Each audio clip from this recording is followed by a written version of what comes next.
Good morning, good afternoon, good evening, everybody, depending on where in the world that you're in. We would love just to get a sense of the people that are watching the presentation and roughly geographically where you're from. So feel free just to put that into the chat, and we'll give you a shout out, or Anne-Marie will give you a bit of a shout out.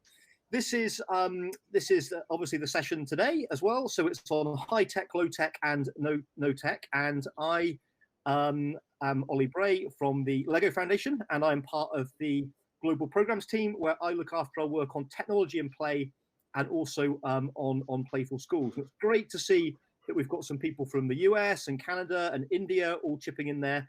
But what I just want to do now is introduce the two main speakers for this session, Anne-Marie Thomas and Brent. And to stick with the playful nature of this session, Anne-Marie, heads or tails? I'll go with heads. Okay, heads. And it is heads. So Anne-Marie, you can introduce yourself first. Good morning, everybody. I'm Anne-Marie Thomas. I am coming to you from Minnesota in the United States, and I am a professor at the University of St. Thomas, where I'm a professor of mechanical engineering, engineering education, and business. But relevant to this work, I lead the university's Playful Learning Lab, particularly looking at playful provocations for unusual learning in K-12 education. And I'll talk a little bit more about that later. Brent, who are you? Thank you. Hi, everybody. I'm Brent. I'm currently in South Africa, based in Johannesburg in South Africa, and I run a small non-profit called Care for Education. We are the Lego Foundation partners in South Africa, and we work with providing manipulatives and training and support to teachers and children that desperately need it in South Africa. That's great, and I can see in the chat that we've got colleagues from Lebanon and other people from South Africa and from Brazil and from Denmark. So it really is an international audience spread out across the whole of the world. So the format of this session, just so everyone knows, is we're going to do a quick warm-up activity in a second, and Brent is gonna lead that. Then I'm going to set some context around what we think good learning through play with and without technology looks like.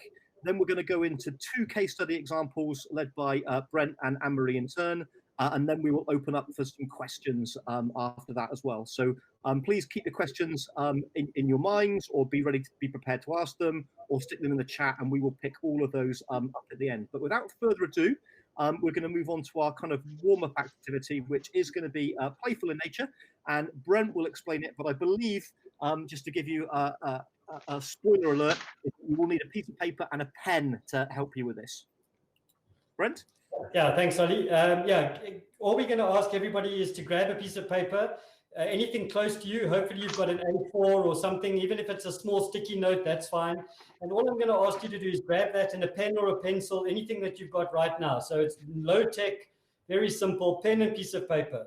Once you've got your pen and piece of paper, and you can catch up at any stage, so don't worry about this.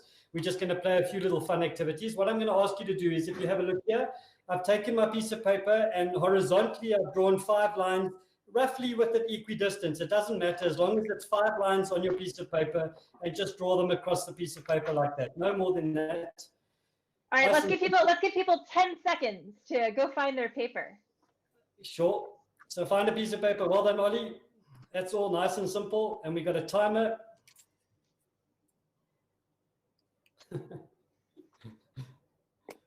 Fantastic. Okay, so you can catch up. So if you do find a piece of paper and we've started, don't worry, you can catch up 5 lines. And then all I'm going to ask you to do in your own way, you don't have to do it the same way I've done it, but just label those lines. The one at the bottom of the page, or the one closest to you, is going to be number 1. And then the next line will be number 2, 3, 4, 5. And you can just write those numbers anywhere, on the side, the middle, wherever you're comfortable with those numbers. 1, 2, 3, 4, 5. 5 lines, very easy. Okay, and we're going to play this game with our hands, with our fingers. We're going to call it finger fun. And I'm just going to, there is a picture on your screens now where you can see a hand. And we're going to, you can double click that picture if you want to increase the size of the picture. All that it's doing right now is telling you the names of the fingers that we're going to be using.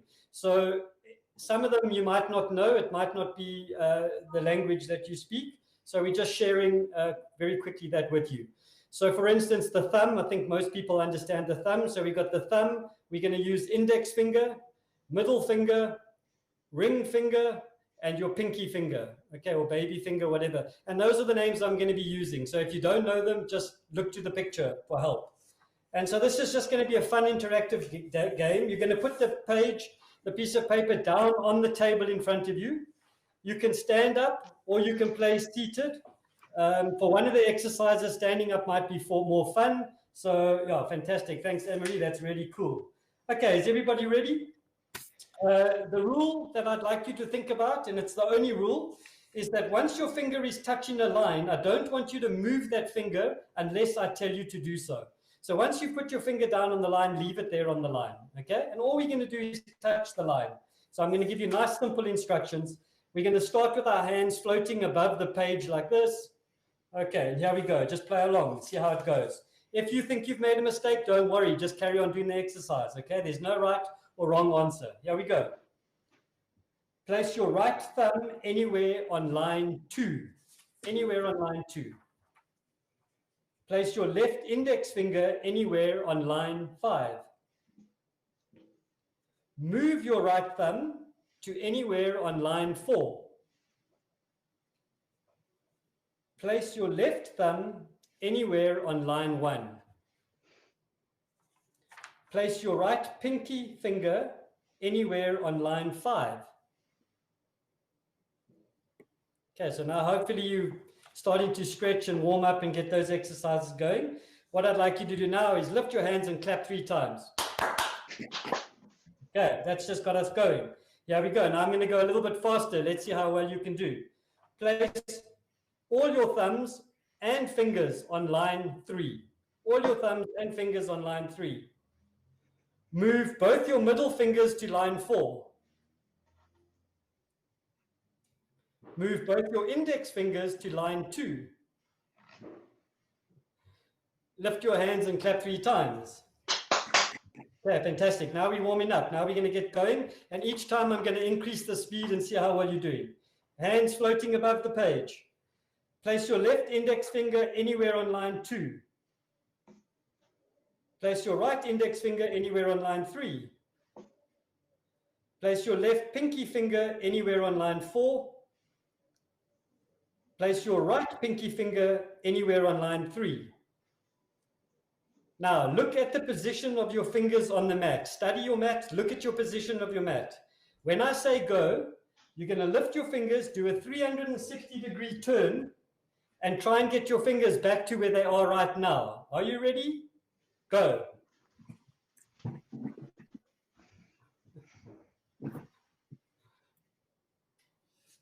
Okay, I hope you enjoyed that, but I want you to think about the following.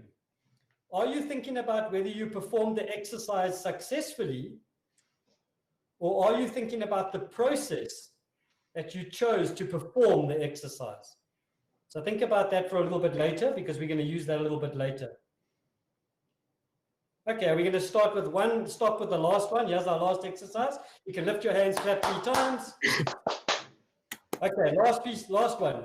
I want you to take your hands and cross them over like this. Okay, so that your left hand is now on your right-hand side. But when I say use your left hand, you must still use your left hand, even though it's on your right-hand side. Okay? Are you ready for this exercise? Floating in the air above the paper. You ready? Okay, lift one leg.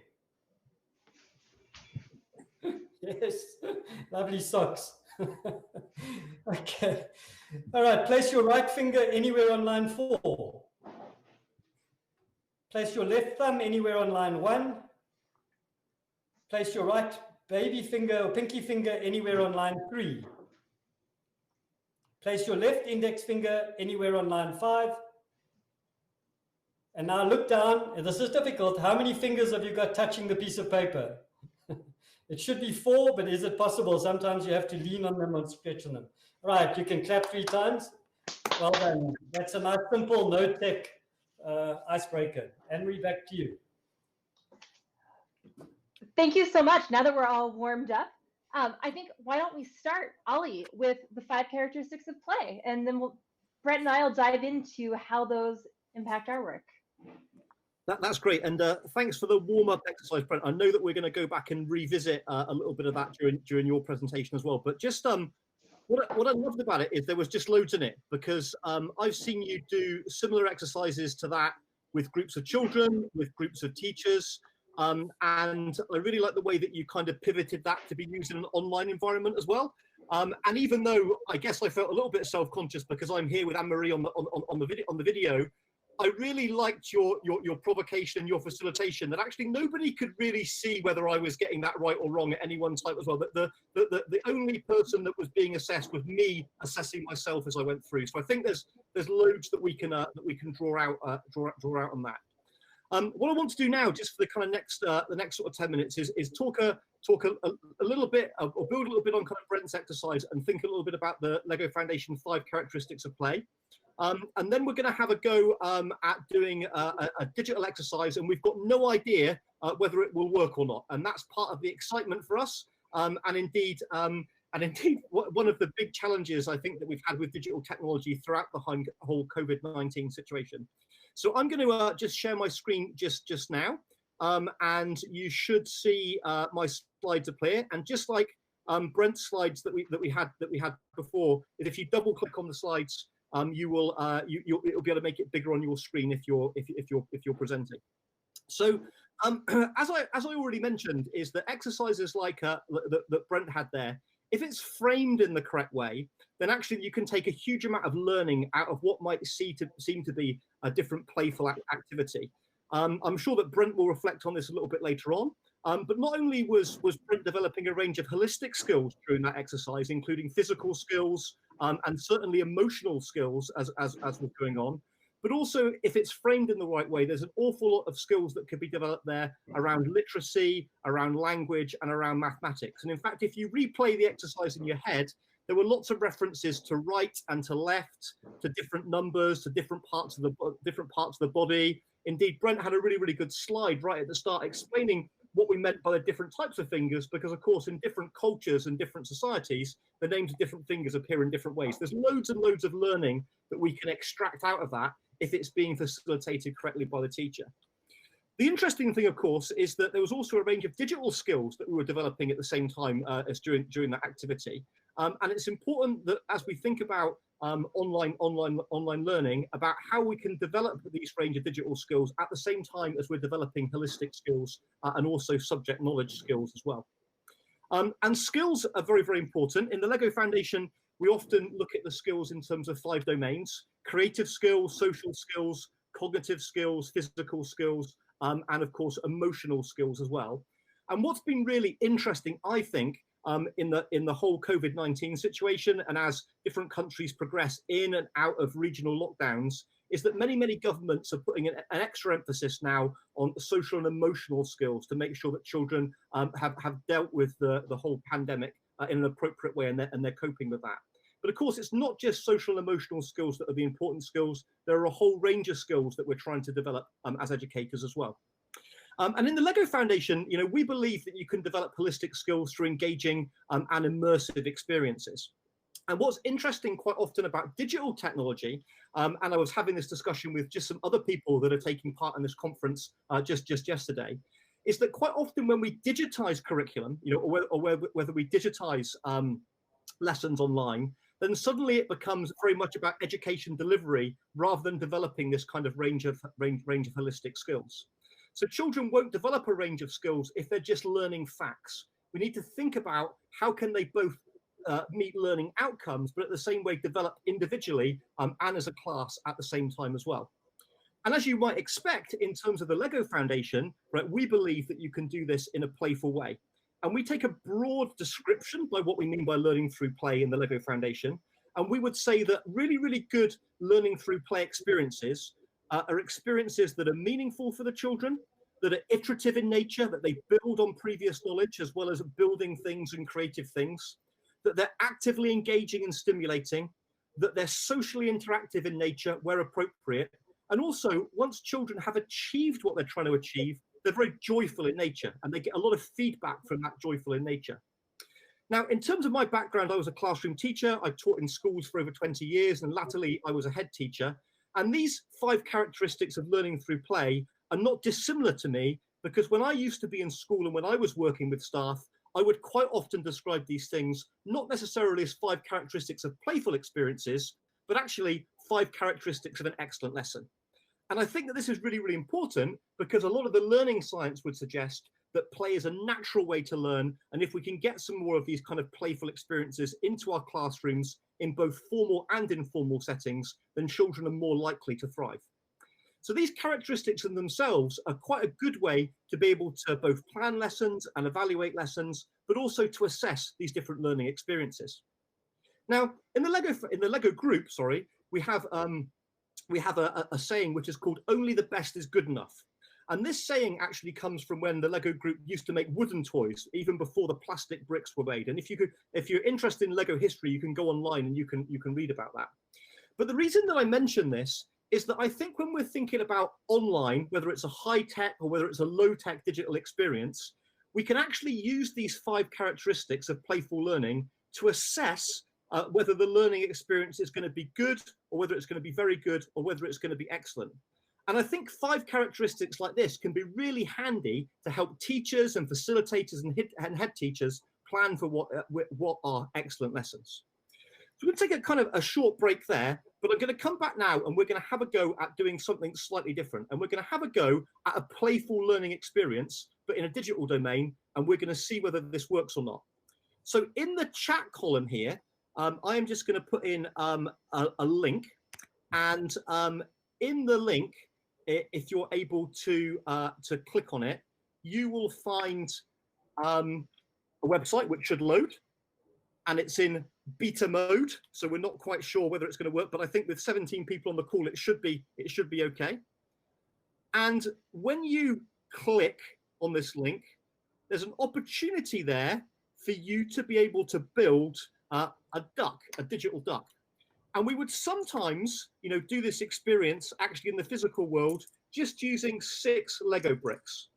But in the digital world, what you're able to do here is you're able to drag the pieces around to build a physical representation of a duck. Now, there are some instructions that are built in, and actually good digital learning experiences should have good instructions that are built in as well. But I'm just going to quickly run through them as well. So first of all, if you're using a mouse, if you're using a trackpad, you can zoom in and out by the pinch and zoom or by using the click wheel. And secondly, if you want to rotate any blocks, if you click on a box and if you press the R button, you can rotate things around. So when Lean has a good suggestion in the chat. To get started, you want to push the start when you've got this loaded on the screen. Yeah. So once you got to the screen, if you press the start button, it will take you through to the experience. And then what we're going to do is we're going to give you 60 seconds to see if you can build a Lego duck virtually. And that time will start now.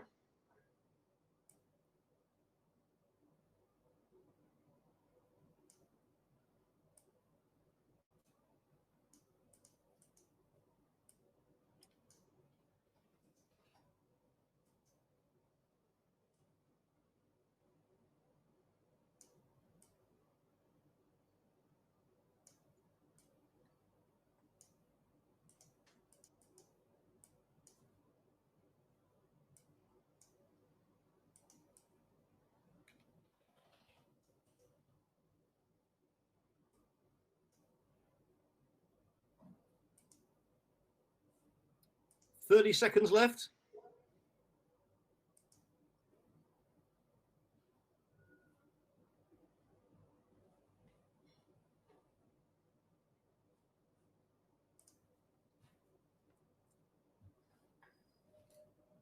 "15 seconds left.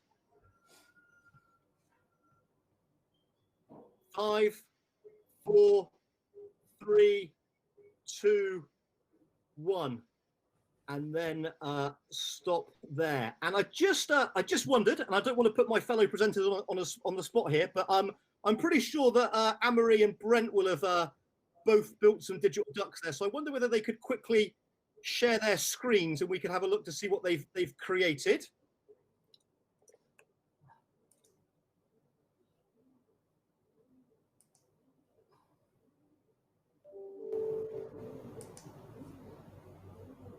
think my screens are, too many screens are open.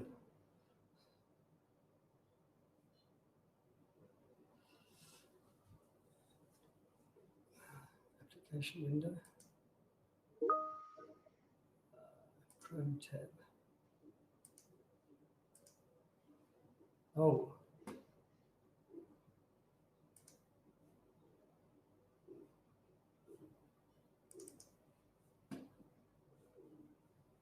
Maybe that'll work.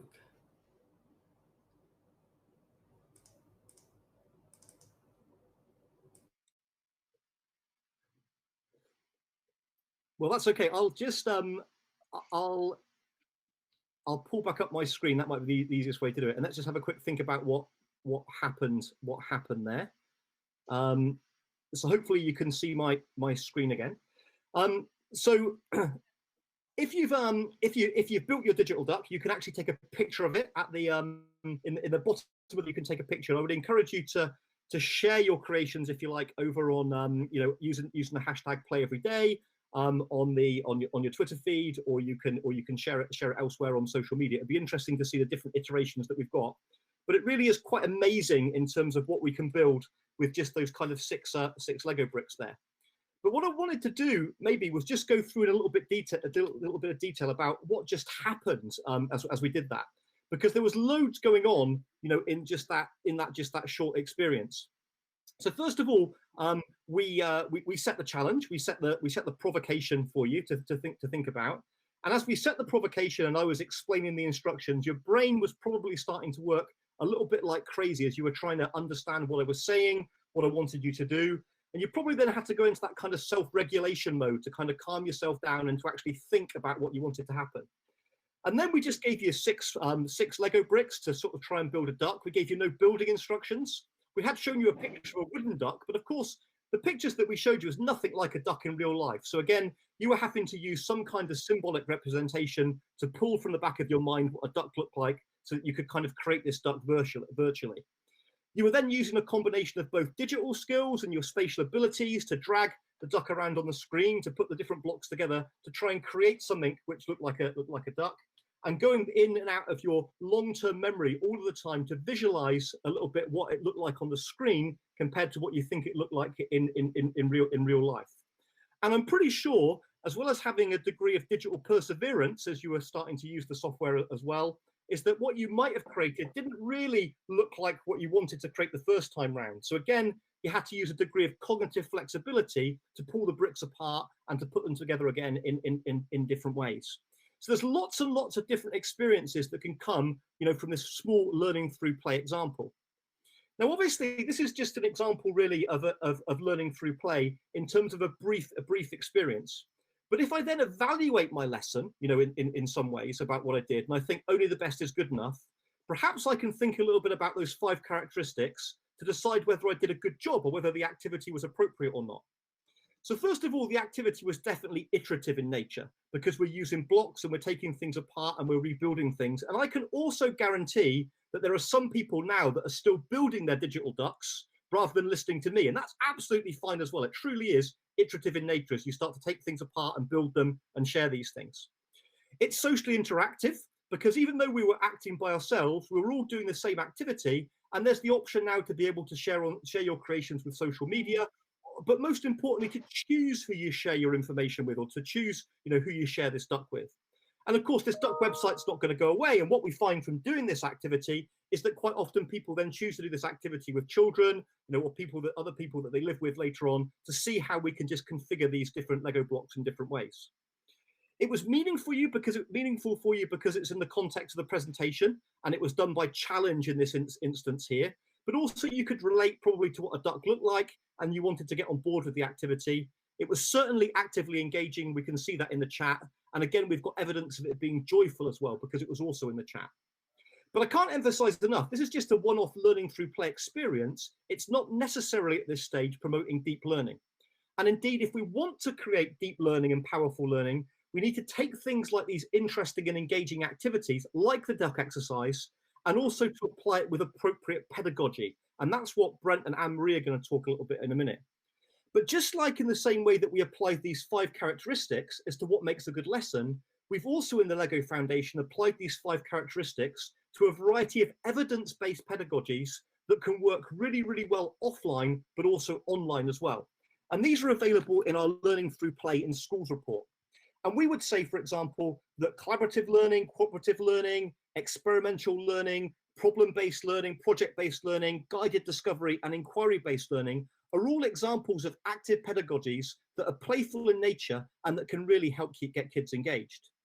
And the one provocation that I want to leave for you before I pass over to Anne-Marie to take us through a case study example is that for me, as an outsider, looking into all of the schools' practice during lockdown, even the schools that are really, really good at these pedagogies normally, quite often didn't translate these pedagogies to the digital world. They didn't take these playful pedagogies forward when schools became locked down and curriculums were being delivered online.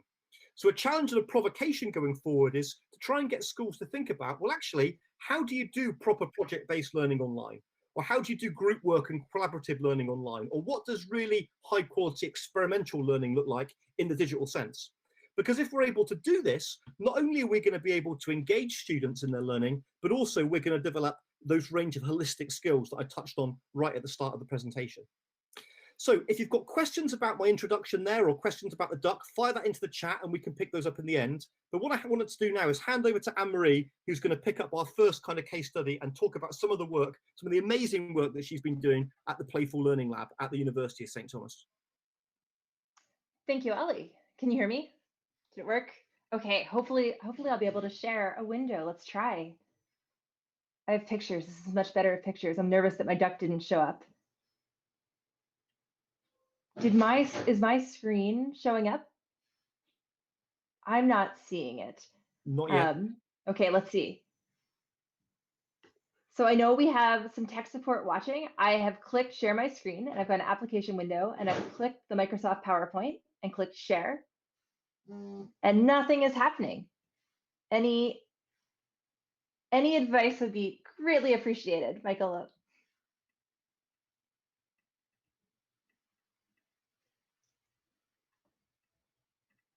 Brent, in the sake of time, would you be willing to swap orders, have you go, and I will?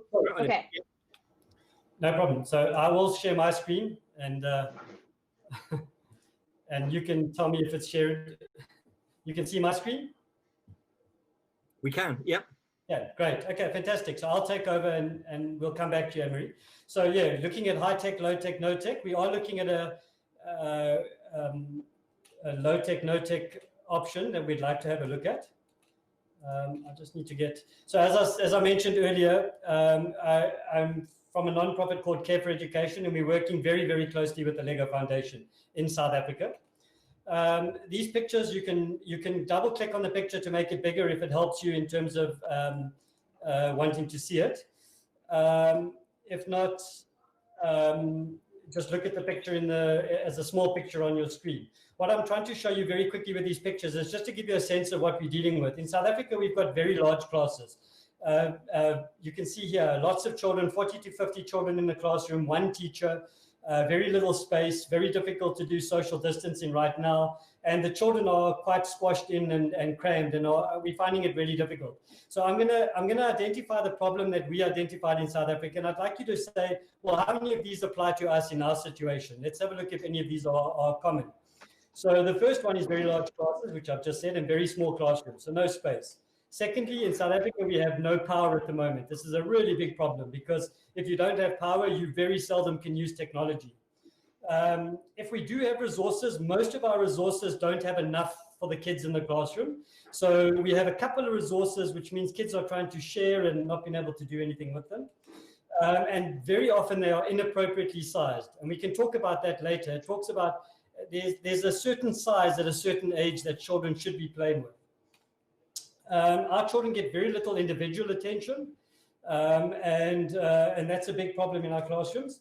And so what we were looking for is a solution. So we listed, what do we want in a solution? We went to all the teachers and we said to them, if we could give you a solution, what do you think that solution would look like? And here's some of the things that they asked us for. Low tech or no tech? One, because it's cheaper and much easier. And in an under-resourced country like South Africa, it makes sense. They want enough for every single child. And the reason for that is if everybody has the same, the children are less likely to want to take other people's products or steal or take them home. So if everybody's got the same, it solves a lot of problems. Multiple uses. If we give you something to work with, it must be able to cover a number of learning areas. That's very useful to the teachers instead of having a different solution for every learning area. Obviously, learning through play is really important because we're working closely with the Lego Foundation. So active engagement is critical. As Ollie said, quick daily exercises, lots of iteration. So you'll start noticing the 5 characteristics of play coming up in the solutions. And these are the solutions the teachers asked us for. They were looking for something that could remain on the desk because the minute teachers pack the solution away, they're less likely to take it out and bring it out for children to play with. So if we could leave it out permanently in arm's length, it's even better, then they would use it, or otherwise in a chair bag or very close to them, not in a cupboard. And then something where all the children in the class, this was really important, where all the children in the class could participate at the same time. So that's quite a tough list to be able to come up with a solution. And in a South African context, and it would be in a lot of third world contexts, something very robust and hard-wearing and safe. And what we've come up with, and some of you may know this solution already, is 6 simple Duplo bricks. We took that solution and we've developed into like a program right now called 6 bricks. And 6 bricks is about, yes, great, Anne-Marie, good to see. Learning through play, perceptual skills, numeracy, literacy, social, emotional, all of those skills. And we are very proud because it's South African. Why use a manipulative? So people said to us, why do you want this manipulative? Why are you insisting on a manipulative? Well, we feel it's crucial that we help children develop perceptual motor skills. What do we mean by that? We mean perceptual is information, how they get information, and motor refers to movement. And essentially what we're saying is we'd like to see the brain and the body used at the same time. We feel that if you look at some of the science coming out at the moment, the research, brain and body is really important. There are lots of other skills like building neural pathways, but the best way to show you is I want to show you those classes that we've had in South Africa. Look at this video. I hope you can see it, even if you can't hear it. You don't have to hear it. Just watch it and watch the children, and this is using body and brain at the same time.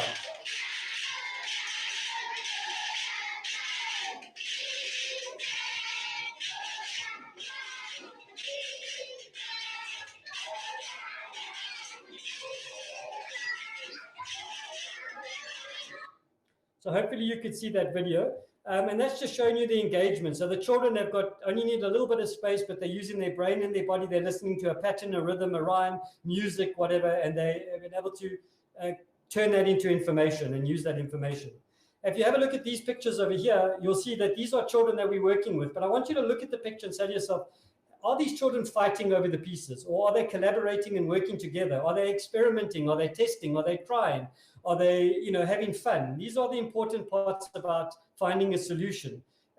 You have to be able to make sure that the people using it are getting maximum benefit out of it. We're very lucky because social and emotional is a very important part of our development. And we get to judge our interventions by the smiles on the faces of children. So you only have to look at their faces to work out whether you think it's helping them. And the teachers in South Africa have been able to use these bricks to build self-confidence, self-belief, self-esteem in these children. And I don't think that a teacher can do much more than just that with kids. And if you can do that with bricks, it's even better. So you can look at the type of activities. There's number activities, there's language activities, there's color shapes. It covers so many of the aspects of foundational learning. And I don't know, you've probably seen this type of statement before about it takes approximately 400 repetitions to build or create a new synapses in the brain. But with play, it could be down to maybe 10 or 20. And that's our country, our government in South Africa, believed in this. And they asked us to roll out this program as an initiative for all of the foundation children in South Africa. So that's grade R to grade 3, the first 4 years. And here you can see we started it last year. This is us training provincial, national, and all the management teams of schools. We've also trained over 10,000 teachers and student teachers on the program. We've got a long way to go. It's going to take at least another 5 years to be able to get this out to everybody in South Africa. But we have started. This year, unfortunately, with COVID, it has created a problem. But what we have done this year is we've decided to send the 6 bricks home. So we've collaborated with feeding schemes, and we've sent these bricks home with the children, and we've created a parent booklet. So we help the parents become the caregivers while they're looking after the children at home and they can't go to school. We have a mask for the children so that they learn to put on a mask and practice safety while they're playing. So they associate playing and learning and safety all together. It's that nice holistic kind of feeling. And you can just see how these children feel about the bricks. They really take ownership of them. They're important to them and they play with them. We've had fantastic feedback from the feeding schemes about how it's really helping the parents and how the parents are enjoying the program and enjoying their interaction that they're having with their own children. We've also recently got the bricks as far as children in the Kalahari Desert in South Africa, and that's an incredible achievement that these children are even playing with these bricks in the desert. And I think that should have solved everything in 10 minutes. Thank you very much. Anne-Marie, hopefully you're ready now. I am. Thank you so much, Brett. We love 6 bricks. We use them in a lot of our programs. All right, as I suspect many of you can relate to, the tech that I was planning isn't quite working right now. So instead of using my PowerPoint, I'm going to present from a website, which I think actually in some ways ties in kind of nice to this session, because maybe it's just me, but I've had numerous classes where I thought I was going to do things one way and, oops, wrong screen, sorry. I thought I was going to do things one way and then ended up having to change things on the fly. And many of the teachers I work with, I know, are finding themselves in the same boat. Okay, so I hopefully have shared a screen to a website. And what I'm going to do is talk you through a couple projects that our lab does. We're a slightly unusual, maybe very unusual lab in that we have no professional staff and we have no graduate students. Instead, we are a team made up entirely, with the exception of myself and 2 other faculty who advise, of undergraduate students from a variety of backgrounds. So typically 18 to 22-year-olds who are focused on trying to figure out how to bring playful learning to situations that maybe aren't as used to the kind of work that we do. So I will just start by saying how we stumbled into this. I'm a roboticist by training, and about 12 years ago, we were trying to figure out a way to get kids to play with circuitry, electrical circuitry, ideally in a way that wasn't intimidating to them. And I always loved how tactile Play-Doh and sculpting doughs are. So we came up with a way to make conductive and non-conductive Play-Doh that then lets you sculpt working circuitry with lights that light and motors that spin. And we posted everything for free. And in fact, even to this day, if you go, the website has all the recipes. You don't need to buy the kits. The students have started a company. But what was really powerful about this project, at least to me, was that we posted everything out there and then waited to see how people used it. And honestly, at the time, I didn't think anybody would use this product. We were shocked to see this starting to pop up in France, in Africa, and Australia as a way for people to really engage with what is often thought of as a higher level subject, electricity, but doing it at a preschool and a kindergarten way with this low-tech material, Play-Doh, that we have now added in this higher tech element. And I've been thinking a lot about this project these days, particularly in COVID times, that everything has changed. My research team is supposed to be at a museum doing hands-on work for the next 4 years, and obviously the museum looks very different right now. So I wanted to use my 10 minutes to share with you 3 projects that I want to invite you to play with our team. And perhaps they will give you some high tech and low tech. I don't know about no tech, because I think even our clothing is tech, but hopefully some things to play with as you try to navigate with your own learners or your own organizations, how to be playful and how to have these shared experiences. So the first thing I want to share with you is something we call the playground. And I will post all the links in the chat. But the playground is our attempt to run a summer camp this summer for the deaf children that we work with who were maybe not served so well by distance learning.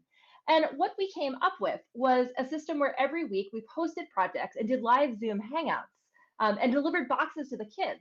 But the thing I'm most proud about and what I invite you to play with is that, oh, is it sharing the screen? Let's see. Okay, let me go back to that screen. Here we go. We have shared all of the videos and all of the projects in 4 different languages. So we have about 100 projects here that are free for you to use, and we are redesigning the website, so it's not by week, it'll be by topic. But if you're looking for ways to get, for example, your kiddos playing with nature, even through remote and distance learning, we have a list of projects. For example, one of our favorites is an origami caterpillar race that lets kids create a little caterpillar and then race it. But you'll find that each of the projects has a video in 4 different languages. The same information is conveyed in English, in American Sign Language, in Spanish, and in Arabic, along with, if your tech connection isn't great, the downloadable lesson plans for these projects in those languages. And I would like to offer, since this is such a global audience, I'd love to offer an invitation to you. That this is a project that, as we see COVID isn't going away anytime soon and we're all struggling to figure out what our classes look like, I would love to hear from any of you that would like to use these materials. Of course, since we're in a Lego session, I will say there is a whole week of Lego projects on here too. Again, all in 4 languages, soon to be 5, we're adding Somali, but a wide variety of projects, including the Lego duck that you just saw, but without the really cool digital add-in for it. But we ran into this, we thought this was a great solution, and we were really excited about it. But as you may have seen from the news, it's been a chaotic couple months here in the United States, particularly here in Minnesota. And we've had quite a lot of rioting where we are, and a lot of families are in transitional housing. And we realized that even if we create a great digital solution, if families don't have stable Wi-Fi, a lot of kids are missing out on these opportunities, all these great things online. So we had a pivot this summer and actually created a monthly activity book that we'll also share here that is free. And these will continue to come out this year, but different themes, and they're all downloadable. But our team has actually been printing these out and with crayons delivering these to family homeless shelters and schools. We will continue to do these, and we'd love to hear your thoughts. But again, these you can play with in 4 languages. Currently, we're going to be publishing these in Arabic, Spanish, Somali, and Spanish. So I would encourage you all to join us on the playground and let us know if there are ways that these could be useful for your organizations. Again, for us, that big mind shift was, oh no, we have these great digital tools, but not everyone has the bandwidth right now to use those digital tools. And that is, I know that's not just a US problem. The second project I want to share with you is the Playline. One of my favorite things in the last 3 days has been meeting many of you from different parts of the world who are here. All of us are rethinking education right now. And a second project in the lab that started on March 16th, that actually came out of the Lego Idea Conference this year, which was virtual, is an educator meetup that has been happening every weekday for half an hour since March 16th. And that is the Playline. And the Playline is, again, half an hour on Zoom. Educators, it starts with a deep breath and it ends with a deep breath. And it is really just a discussion group. Brett, we've had quite a few educators from South Africa who have joined. We've got some very regular folks from Thailand who come. So as we all navigate together, all of us educators and playmakers, as we navigate these times together, I would invite you to come to the Playline and stop by. We meet at different times of day, whether it's Monday, Wednesday, Friday, or Tuesday, Thursday. So hopefully there's a time that would work for you, but I'd encourage you to come join this conversation. It is through this that we really realized that we needed to create a paper version of our activities because we've been hearing quite a bit from some Australian educators who are dealing with bandwidth issues. And a lot of students that even though the schools were online, weren't able to get all the kids the same level of access to online activities. All right, I want to leave with one last activity, one last of our lab's projects, but also an invitation that you are always welcome to reach out to us. I would love to hear from any of you. I'm curious, you can tell me in the chat, do any of you know the rock band OK Go? Looking at chat. So OK Go is an American rock band who are known for their very unusual music videos. They have done music videos in microgravity, flying around in a Russian plane, flying parabolas. They have done elaborate one-take music videos that use optical illusions. They trained a bunch of dogs and goats to dance with them for one. This video that's very colorful, 4 seconds using explosives and very careful timing, but then they can stretch it out to match the song. These are amazingly rich dancers. This one, they drive a car through a track of instruments, and by banging into things, that's how they play the song.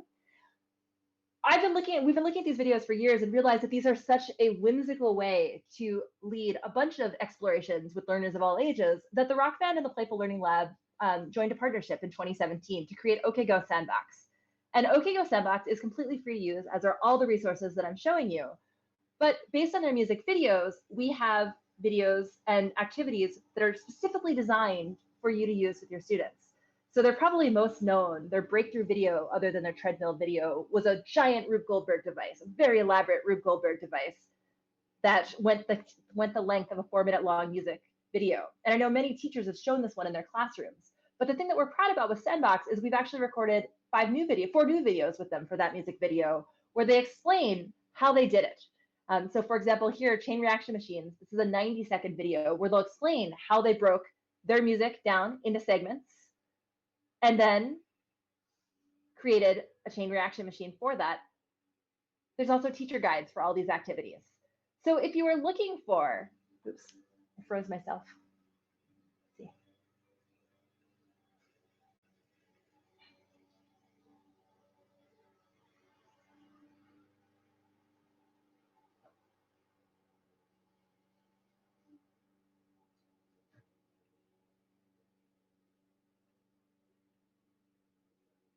Okay, can you guys hear me now? I froze myself. I got ambitious with sharing of videos. Okay, Go Sandbox, I would invite you guys to come play with. And we, again, have about 20 different videos, 20 different activities for kids, ranging from creating density towers of different fluids, or creating their own music video with paint, or designing what kind of art experiments could only happen in space. Again, that is completely a virtual platform. And in the COVID times, we've really been thinking, what does it mean to collaborate across countries? There's 3 of us presenting from different countries here right now. It's an opportunity for us. The band itself has actually been meeting with teachers on Zoom. And so hopefully through a mix of all of these different projects, we're learning some things that could be useful for all of you in your own home locations and programs. I inadvertently, as I end here, I guess I became the example of why it is hard to teach right now. You never know when the screen's gonna crash and the tech is gonna fail. So I will leave you with a thought. In our lab, in Playful Learning Lab, whether we're working with circuses or pastry chefs, preschool or college, we always look for 4 things. And they're rather similar to some of what Ali has discussed in the characteristics of play. For us, a playful situation, when we're trying to create an educational experience, we look for 4 things. We look for joy. We want smiles. We look for whimsy. How do we add whimsy, which is kind of over the top? If an ice cream cone is joy, an ice cream cone with fairy floss and glittery sprinkles, that's whimsy. How do we add that punch? But then how do we also add some element of surprise, something you weren't expecting? And then finally, how do we add new people?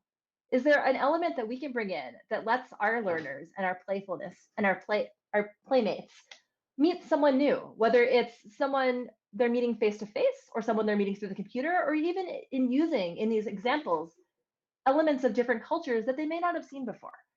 So joy, whimsy, surprise, and new people. And even in our new online and digital remote learning age, I think all 4 of those are still possible.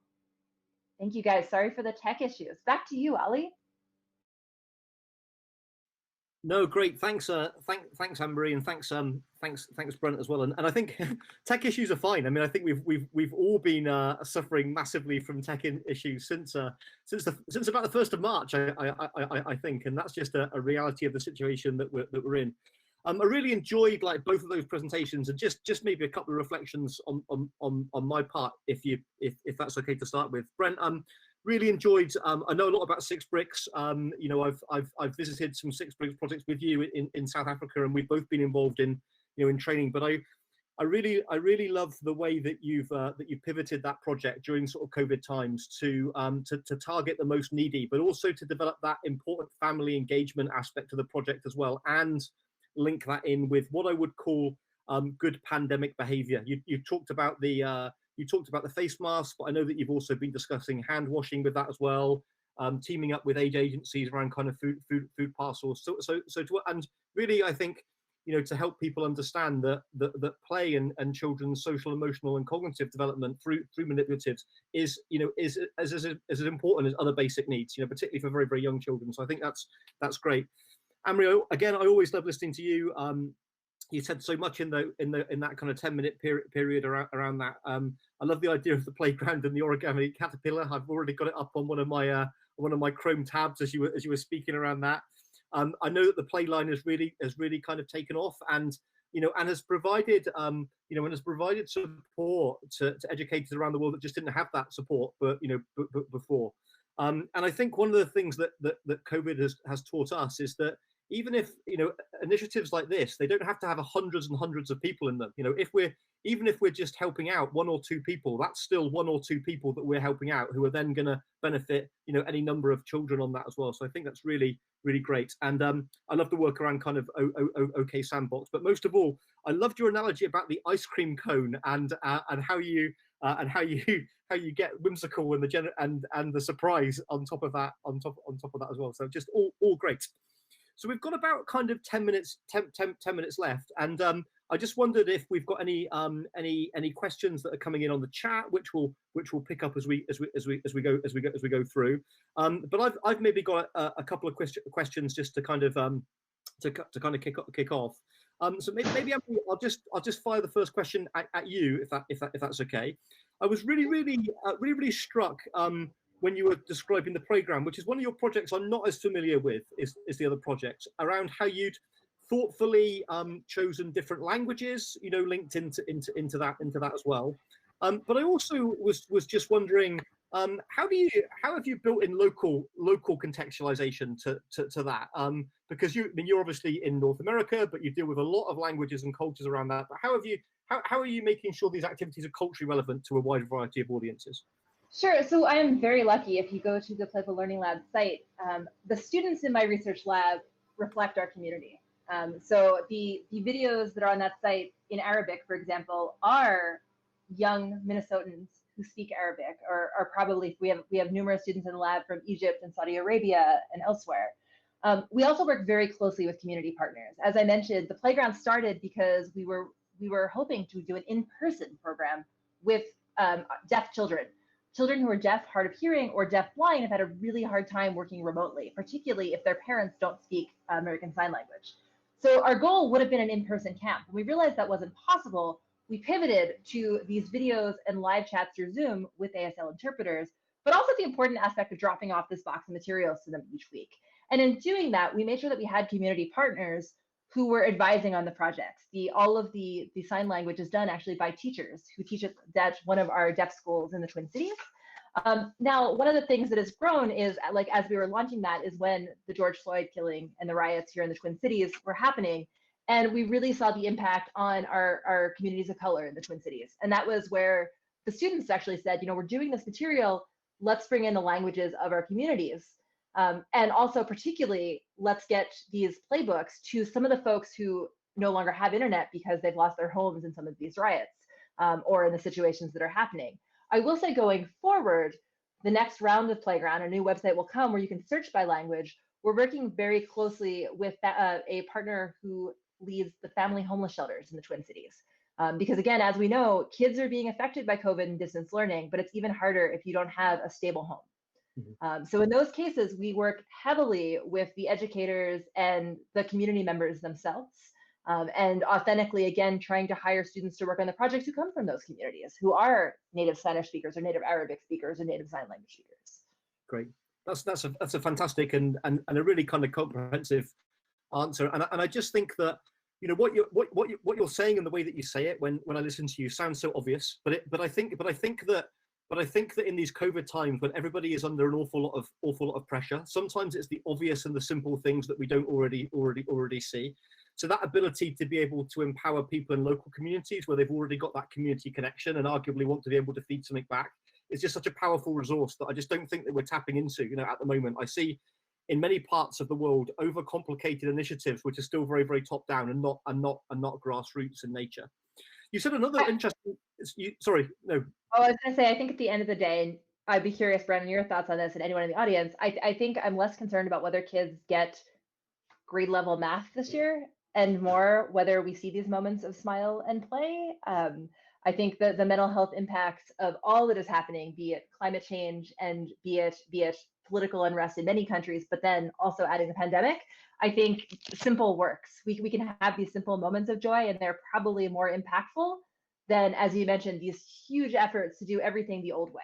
I think we have to forget the old way for a little while and focus instead on the holistic well-being of the children that we work with.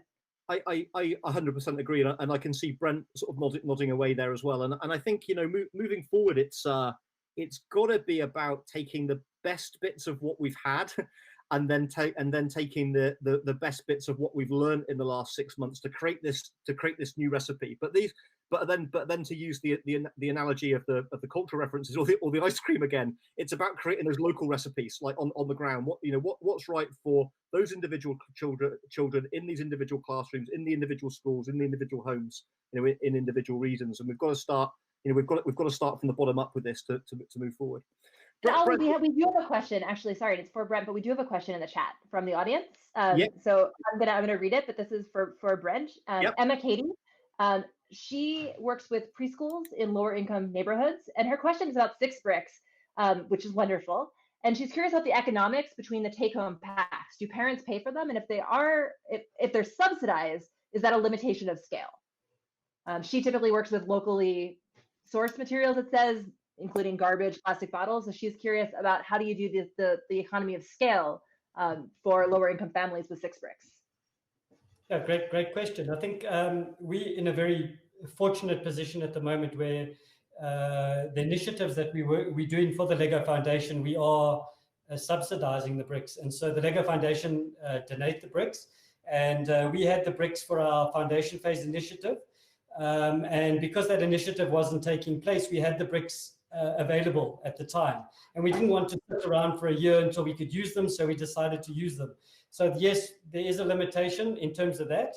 But there is some good news on the horizon. I mean, we've heard that potentially 6 bricks is going to be commercially available as a solution around the world in the not too distant future. And the cost is pretty reasonable. So it's a very inexpensive solution. And so hopefully that would not limit, the scalability going forward. Great. Is it worth just worth mentioning where I know that on your website you've got a whole raft of resources about 6 bricks, but also to Emma's point, and we've had long discussions about this, is that there are lots and lots of 6 bricks activities that you can do with local materials, as well. A lot of them are ideas which are highly appropriate for using plastic straws or bottle tops or sticks or bits of paper or other things. So maybe just a mention of that, which I think would be appropriate. Yes, I think what we're trying to do with the 6 bricks is if you have a standard for everybody to start with, it allows the teacher to be able to build a frame of reference with the child very quickly. And that's why we use 6 bricks and 6 reference points, and we can manipulate those very quickly and build up an understanding of a concept. Once we've established that, we can go to any material. We're not limited. We can go to bottle tops, colored bottle tops, painted stones. We can use straws. As you say, we can use anything. The important part here to understand is it's not 6 bricks, that's the power. It's the basic concepts that are formed. And Anne-Marie mentioned that a little while ago. Maybe it's about time to go back to the basics. We need to formalize and work on these basics at this time where we've got time to actually spend playing and building these foundations. Whereas quite often in education, we try to rush ahead and we leave these out. And so I think this gives us that opportunity, and then it leads itself automatically to using other materials. So the teacher, after using 6 bricks, starts going, hey, I don't need bricks anymore, I can use anything. And so it opens up the possibilities to the teacher, not only to the child, to the parent, to the teacher, to everybody. So I think it's a starting point. And then the best is when I see them combined. I think of that Play-Doh, the colored Play-Doh, mixing that with the Lego brick and imprinting the Lego brick on the Play-Doh and building a circuit. All of that can be put together. So I think the cool part is to start with something simple enough, as Anne-Marie said earlier, go back to something simple that everybody understands, nobody's under pressure, parents can deal with it, caregivers can deal with it, and teachers can then build on that. So it's a base, a foundation. Great. And one other kind of question that I think might be useful here, and again, either of you I think could answer this, or both of you might have an opinion on it, because what was prominent in both of your presentations is this idea of sending something home, around sending something back to the family household or the caregiving household. You mentioned that, Anne-Marie, in your presentation where you were talking about the playgrounds. Brent, I know that you've not just been sending the bricks home. There have been other resources that have been that as well. I mean, how important is that, and how well thought out does that part need to be? Because my perception is it probably is a very important thing. Yes, so I'll jump in quickly because it follows on what we were saying. Anne-Marie spoke about having the resources freely available. I think that's critical today. The basics of education should be free everywhere in the world. I mean, that's so important.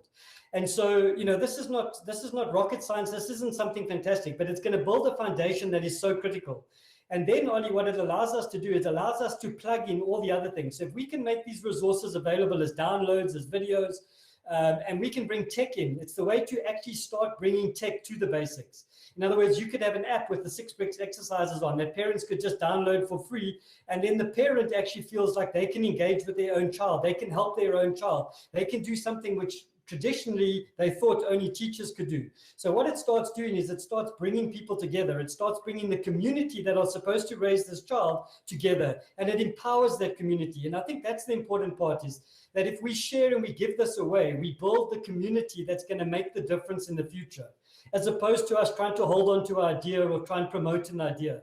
And I think Anne-Marie's doing exactly the same. It's about taking something and making it so cool and so simple and so exciting that everybody just wants to do it. Great. Thank you. And actually, Ollie, maybe as a last question, because I know we're a little bit over, but we had a little bit of a buffer put in anyway. There's a question in the chat that I think might be a good one for you, both of you to answer, but Ollie, especially from your perspective at the foundation. Megan O'Terry asks, are universities for education training, for education majors, offering more core classes on playful pedagogy, or is there a focus on more traditional methods? And do you see a trend developing? I think that, Ollie, that's a good one for you. Yeah, so I don't think there is yet a trend developing, because I don't think there are enough people that are really engaging in this. I think what I see with the various universities and institutes I work with around the world, and I work with many years with a lot of institutes in Scotland, all of the major teacher training institutes, is that again play-based pedagogies tend to be very much the domain of the early years and the early primary classroom. What has been an interesting trend, I would say, in the last couple of months, and as university teacher training courses, certainly in the Northern Hemisphere, start to gather momentum again with students going back, has been the development of or the push on digital technologies and digital practices into the teacher training courses. I mean, there are a number of very prestigious universities in the UK that during their teacher training courses, students would only get maybe 1 or 2 or short courses on the use of digital technology. So that we have seen like an almost overnight pivot towards that, which I think is healthy in some ways. The challenge that I think that we've got is that many of these universities and teacher training institutes are still concentrating on the technology part, not the teach part of that. So again, we're still seeing, for example, how do you use digital technology to deliver traditional lectures? So what we really need is I think, to sort of try and get more resources out there to support both teacher training in pre and post service teacher training around these active pedagogies, to help people understand how these can be done effectively online, as well as face to face. So I see some glimmers of hope, but for me, it's not quite a trend yet. There are some universities, I have to say, that do it very, very well. But there are others that I think still need to develop a little bit more, particularly for older age children. Great. Well, I think we are just about at the end of the session.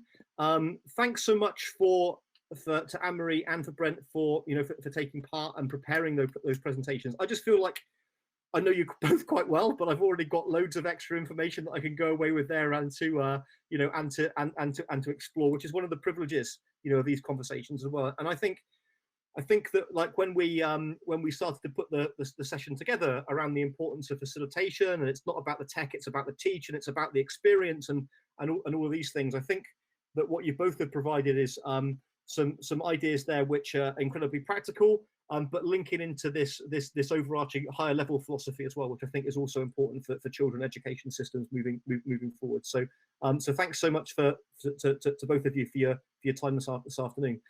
We'll continue to sort of pick up any questions on the chat, and I know that both Brent and Anne-Marie have shared details about their websites and the resources online as well. So, and I'm sure that they would be very, very happy for anybody that's taken part in the session to reach out. Thanks so much, everybody, and enjoy the rest of the day 3 of the conference, and look forward to connecting with you again all soon. Thanks, everybody. Cheers. Bye bye.